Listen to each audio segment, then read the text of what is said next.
Gününüz aydın olsun millət.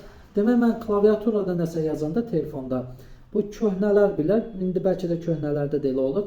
Ş-nı mən bu W ilə yazıram da. İngilis hərfinə W ilə, amma köhnə Ş-ya oxşuyur. Ş-ya oxşuyur. Məsəl üçün Ş hərfini onunla əvəz edirəm. Kişi yazanda arada bir də görürəm, məsəl üçün kişi sözü yazanda baxıram ki, orada kiwi. İngilis qrafikinə çevriləndə kiwi oxunur. İndi bu da kiwidir. O belə qədələrimiz var. Bunlar kiwilərdir. Kiwi də niyə misal çəkirəm? Kiwi çünki bizim sort deyil. Yəni bunlar bizim sort deyil. Bizim iqlimin sortu deyil. Bizim ölkənin sortu deyil. Bizim millətin sortu deyil. Bunların sortu hardan gəlir? Nə sortudular bilinmir. Abilər. Yəni bunlar hardan gəldi azdır. Yəni bizdə belə sortda insanlar yox idi və bəlkə də indi bunlar təzə yəni mühitdə bunlara qınaq yoxdur. Bəlkə də əvvəl var idi, amma yəni ki qınaq var idi deyə çıxmırdılar da üzə.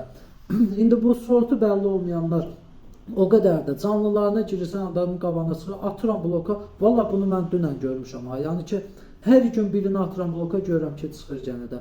O əmin bir sözü var, deyir çəpərdə akasiya ağacı var. Hər ay gedirəm akasiyaları bir-bir təmizləyirəm, görürəm oradan çıxır. Yəni bunlar akasiya ağacı kimi hara baxırsan bunlardan çıxır. Akasiya ağacının heç olmasa gözəl iyi olur. Yaz fəslində qəşəng çiçək açır.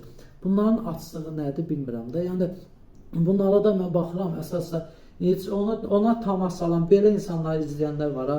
Belə xətirlərinə dəysə də görürlərsə də deyirəm, nakişisiniz siz. Yəni kişilik deyilən bir şey yoxdur sizə. Əgər belə insanları izləyirsə, birbaşa deyirəm nakişisiniz. Onlara da dəstək olan qadınlar var. Əgər qadın demək olarsa. Yəni mən də onlara bir şey arzulayıram ki, qızınız varsa, qızınıza belə bir ər qismət olsun, görün qəbul edəcəksiniz, yəni belə bir əri. Yəni başqa nə deyim, yəni bu parazitlər bizi bezdiriblər, hər gündə biri çıxır, hər gündə biri çıxır.